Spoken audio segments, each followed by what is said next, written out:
From the creative minds of the genius Mark Anthony Peter himself, WESN presents our premiere episode of Breakthrough, the show that is going to highlight the arts and culture, not just the soca and bacchanal of our country, but all that we have to offer in music, dance, visual, performance, arts, you name it. We will try and give all artists and creatives a platform. And of course, with that said, the initial man that the genesis, the brainchild of the idea, Mr. Mark Anthony Peter. Once again, welcome, my friend. Good morning, Sean, and good morning, Trinidad and Tobago. Welcome to the first ever episode, of the newest arts and culture show on WESN. This is Breakthrough. Thank you so much for joining us. Thank you for that very extra intro, by the way. Always. On brand. Always. On all brand. of my co-hosts enjoy. You gotta keep it fresh. Of course. You gotta keep it exciting. I can't do a show about performing arts and then give the most boring introduction of all time. Correct. Because much like the arts and maybe we can say even politics, it's not boring. No, just like talking points. No, let's not go there. But we're not going there. I'll change again. And with that said, now I give you the honors of introducing our inaugural guest. I have privileges, guys. All right, so joining us today as the inaugural guest of episode 1 of Breakthrough, we have Paula Hamilton-Smith with us. Thank you so much for joining us. It's a pleasure to be here. Now, for those who may know this lady, if you've seen her, you've either seen her on stage, you've probably seen her in 1 or 2 commercials. I saw a Swiss commercial that you did very, very recently, yes. Right? Advertising a new product. That was very good. I liked it. I said, I know that person.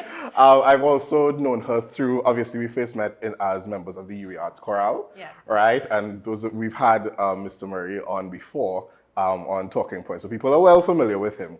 But this is an actress, this is a producer, this is an educator to the nation's youth. Paula, welcome, and tell us a little bit about yourself. Okay, well, wow, that's... I think you summed up most of it. I see myself as, yes, an actress. I think an actress first, because teaching is one of the roles I play. You know, I remember doing my degree, one of the courses was called Performing Arts and the performance skills. And the teacher said that, you know, as a teacher, you wear the costume, you research your products, and you engage your audience. So I teach theater. And it is theatrical, the fact that I teach it. It's just a role that I play, right? I'm also an author. I published 3 textbooks.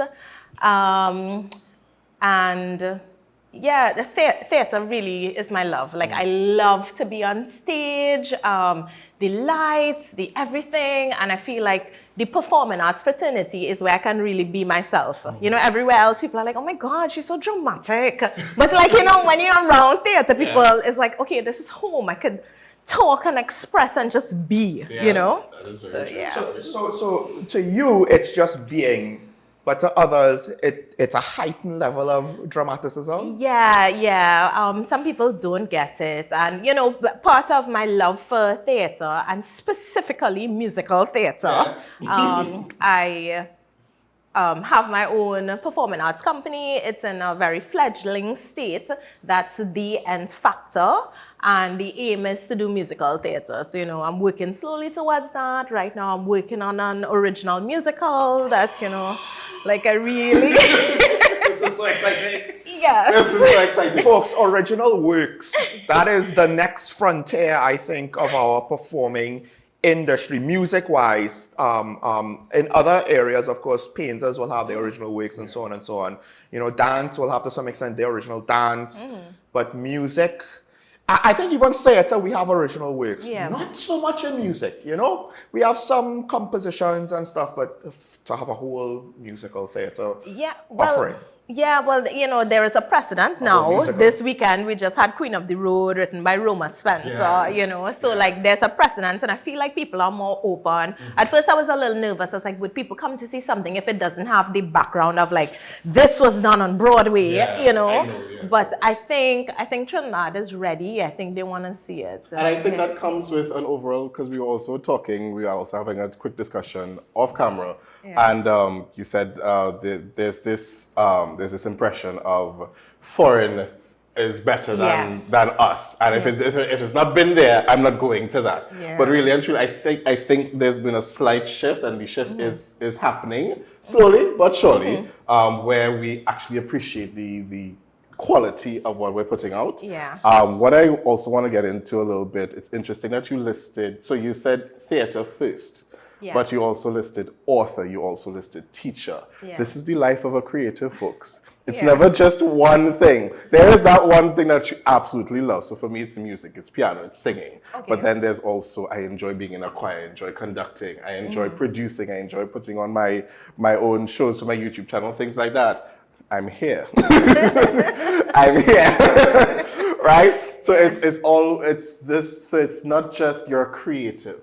And that holistic, that overall thing is what really drives the things that we do. I remember having a discussion with some folks, and I said, listen, y'all, especially in the tertiary level, you're here to learn skills, right? You're here to learn different skills to put yourself in the industry. You can't just stick to singing. I mean, you can't just stick to piano playing, because I made a joke with someone once. He said, why do I have to learn how to play the pan at university? I'm like, first of all, where are you from? Exactly. Right? National instrument. And secondly, if somebody just wanted to hire a singer, we could find one at any karaoke bar. Yeah. But the tertiary level is preparing you to be an all-around musician and an all-around creative, right? And it's good. And what we want to get into in terms of the discussion right now, we're going to talk about critique, criticism, and comparison from the performer's perspective. All right. So has there ever been, and there is a quick clip and we're going to cut to just now, but has there ever been a moment where, you branched off when you were writing your books or when you were doing other things outside of theater? There's always that self-doubt. I'm like, is this really for me? But what was that journey like, breaking out of the theater? Well, I don't know if I ever see it like as coming out of theater, because like even the textbooks I've written are theater textbooks, right. And the musical is for theater. My business is still related to theater.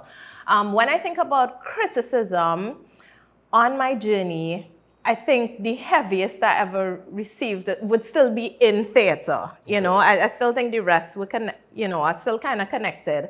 And that criticism is what made me a better actress. So the harshest experience I've ever had was working on Mahalia, right? That was in 2016. It was first done in 2015, and we did it again for Specs Up in 2016. And in Mahalia, first of all, is Raymond Chukong directing, right? And Raymond is just like a perfectionist. And he was there on me. He was like, about my pronunciation of the words, the way I was walking, and, really grilling into me. And then in addition to that, everybody who works with me now knows that I do not like to get multiple critiques at the same time. So I used to call them the table of the gods, right? So during rehearsals, no, for real, y'all.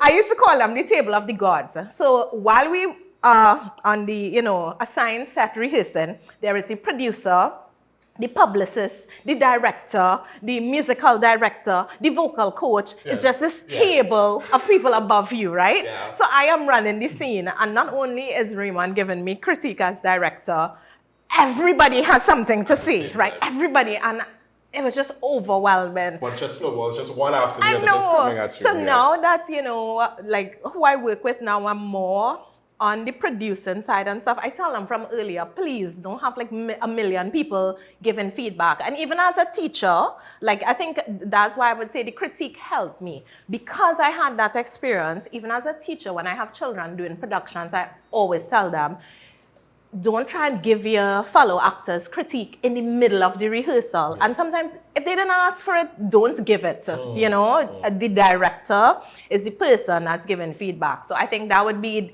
the most memorable critical experience I've had. Well, let's go to the clip first, and then I actually have an interesting, because I like to make analogies, but let's take this clip here. Mark, you found this clip. Yes, so this is the wonderful actress, the ever talented, the Queen, Felicia Rashad, and she was giving a sort of a talk at a university, and she gave some advice to young artists. Let's take a look at it. Life's journey is what it is for each of us. And I'm saying this to young hopefuls in the arts, whether it's music or theater or film or television or broadcast or whatever it is. Your journey is your journey. And don't compare it to someone else's, and don't think that something has to happen for you the way it happened for somebody else or the way you think it happened for somebody else. You give yourself completely to what you're doing because it's in you to do. Yes. You give yourself completely to your studies as a student because it's in you to do. The measure of excellence is judged by your commitment to your work. That's the measure of excellence.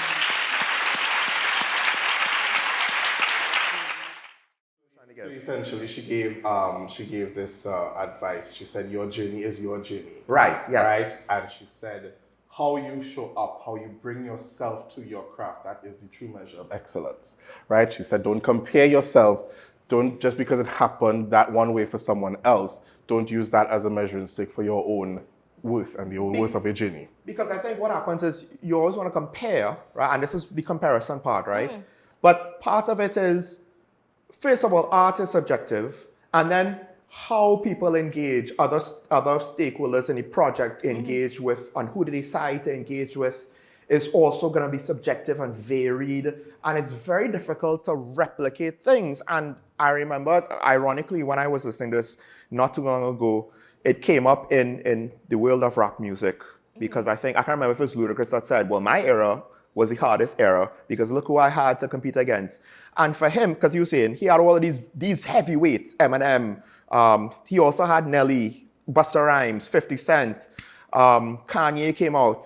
And he was just like, I just wanted this Grammy. And I did a record to get a Grammy, and I have a Grammy, and I'm happy. And he's looking at his career, and as a rap artist, he probably didn't make as much money as some of these other guys. He's made money as an artist in his career, in films. And he didn't take the same road. And I think I was reminded of that because here he is. He's not like, oh my gosh, and if only this, and if only that, and I could have gotten more. No, he's just like, this is what I got, and I'm grateful for it. And I appreciate the competition that we had, even though I didn't get quite the same success as some of these others. Yeah. Yeah, that's interesting because you never know. Coming back to that's an interesting point. Coming back to your point of getting a lot of feedback all at the same time. There's a famous opera singer. Her name is Joyce DiDonato, right? And she said that some time ago, early in her career. So for anyone who may not know, careers for opera singers usually happens later in life. Right, only because of the repertoire requires a certain level of skill, maturity as a person, and maturity as a vocalist as well. So they tend to get like the Met Opera gigs and the residencies late 30s, if you're lucky, but more so early to mid 40s and stuff like that. Because the voice also has to settle because there's biology involved. Which most people, when they look at music, they think about stardom. It starts young. Yes, exactly. In a lot of other cases. But not taken into consideration, there is something to be said about that maturity that needs to happen and that growth. And she said she had just finished performing, and somebody very prominent in the industry came up to her and said, "You have nothing to offer artistically." And so in the moment when someone like that says, you sounded great, but it was very much, your vowels were proper and things like that, your voice was clean, but artistically, what are you saying? And then in an interview years later, she said, that was the best thing, that was the best advice to ever get. As you gave the explanation, I'm kind of, okay, I could kind of see where he's coming from.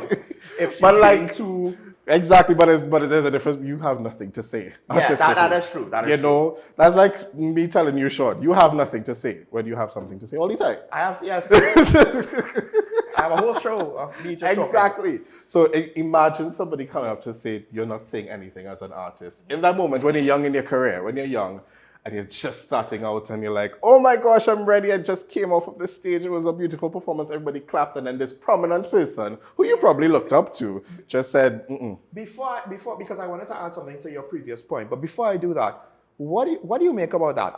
Because I do believe that what really separates creatives from people who want to be creative, and it's very subjective here on the details, is having something to say. Whether you're a comedian, whether you're a painter, whether you're a dancer, whether you're a talk show host, broadcaster, right? Having something to say, having a voice, and then using that voice, whether you are working with scripted material or you are creating your own material to then, bring it to the people. Yeah, I agree with it. I would go even further from something to say to, I think what gives you something to say is knowing who you are and having something you believe in. That is what allows you to have something to say, and that would affect the type of performances you do. So like, I know for me right now, I've been having this discussion with a few other actresses about like, what are the roles that you'll play? What are the things that you want to do? Because of course we make choices about which projects you're going to do. And for me right now, at the stage I'm in, I'm very much into the world needs joy, the world needs love. So I want to do things that show love, that bring happiness. And even though musical theater could have some very dark concepts, it generally is like happy spectacle. Like if you know people who love musical theater, they're always like, musicals! We are very excited. And that's the realm I want to go into right now. I really want to like spread joy, show joy. So one of the production companies I'm working with right now, Better Than We Way Productions, we focus on comedies right now. So it really is just about people coming on an evening, on a weekend, and having a great time, having a belly full laugh. And like, that's where I'm at right now. I just want people to be happy. And I think that what you're talking about is that pure intention. And I think I've said this on Talking Point before, your rewards are as pure as your intentions. So if it is, I remember having another conversation. I'm always talking to somebody and having a conversation with younger students at UE, and I asked them, why are you doing this? Right. For what purpose are you doing this? Is it just to make money? You can make money doing a lot of things, both good and indifferent, both legal and illegal, right? But in a situation where I believe we are so privileged and gifted with this thing called the arts, the stage, the music. We need to be able to say, to bring a level of depth to what we're doing, right? Yes, and there does come a point in time, and I'm kind of going through that, where I'm choosing what I take up. Yeah. So when you're young, you're like, I need the experience, let me just try everything. And nothing is wrong with that. You also don't know what you don't want to do until you actually get into a situation, oh, I shouldn't do this. Exactly. So when somebody comes and says, hi, would you like to be part of this group? Or hi, would you like to do this? Yeah. Sometimes I do say, no, I'm not unable to. Or yes, I can, I would love to. But back to your point about too much notes, too much criticism, too much feedback. I think one of the things that artists don't always understand, and in a strange way, this is where, as you made the joke about being too dramatic, and one could say, okay, like it's too, maybe in a way, serious about certain aspects of life. One of the things where I find, at least locally, in the few spaces that I have been a part of backstage, is that it's, you think, oh, it's art, it's collaborative, it's supposed to be fun. So we're a little too loose, we're a little too informal, and then we kind of forget about, okay, but if we want to do something serious, we need to take it seriously, have a little bit of formality and structure, and be responsible about how we go about, from our various roles. Because like the gentleman who gave the critique, now it might have been good critique, just how we did it might not have been very responsible, because that could have turned her off of her career path or somebody else. But then also as peers or producers or people on the outside, and everybody wants to have an opinion and Like I get that, you can have an opinion, but you have to be responsible with how you engage, because you overload the actor, the singer, the main performer, the background performer, whoever.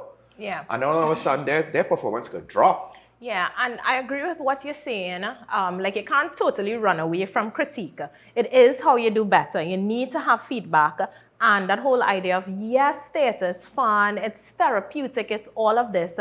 But one of the slogans for my company, N Factor, which was kind of cheerleaded or pioneered or said by my late husband, Chris, was work hard, play hard. The fun, and Raymond used to qualify it by saying, the fun is in the hard work. So you have to get the feedback. You can't, like, if the director is not telling you what to improve, this show is going to be crap. Yeah. So there is that. And then to pull it even from the criticism to the comparison now, and even pulling in what you said about, what are you saying? There are roles that are for you, right? And there are roles that are for you. And in theater especially, sometimes you don't get a role and it has nothing to do with how skilled you are. It's just that that is not your role. You may not have the look. There's not who they want. They want a different voice. Yeah. I want to, because we're running out of time, but that is something that actually I think when we started talking about this topic was the obvious thing to touch on. So it's a shame that we're doing it at the end. But that whole concept, you know, art is subjective. And a lot of the times, a producer is trusting you with his career when he makes you the lead of something. Yeah. So people don't know, oh, I don't get a chance. It's not that easy, right? To just give someone a chance. There's so many factors. And like you said, not everybody is going to be perceived at least to be suitable, or just really might not be suitable.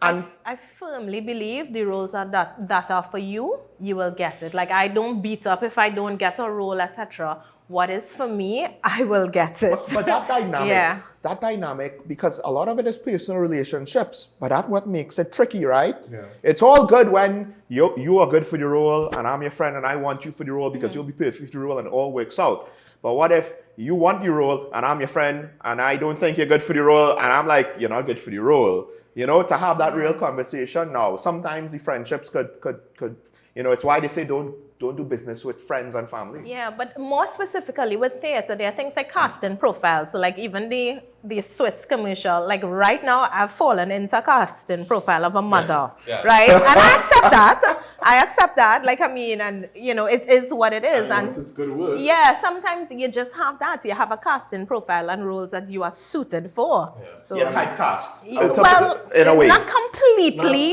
It's not completely typecast. That could be a little different. Yeah. Okay. Yeah. What I would like to add in terms of because sometimes we do the arts is a very personal work. Yeah. And sometimes we need to know when to take things personally and when to just say work is work, right? What I always try to do for myself is try not to identify too much with what I'm doing, because what I'm doing is simply that, things that I'm doing, and it's work. So when someone gives me criticism, I don't feel like they're attacking me personally. Now, what I don't like, I'm going to say this, what I don't like is when people are nasty. I do not like when people are being malicious with it. And how do you know?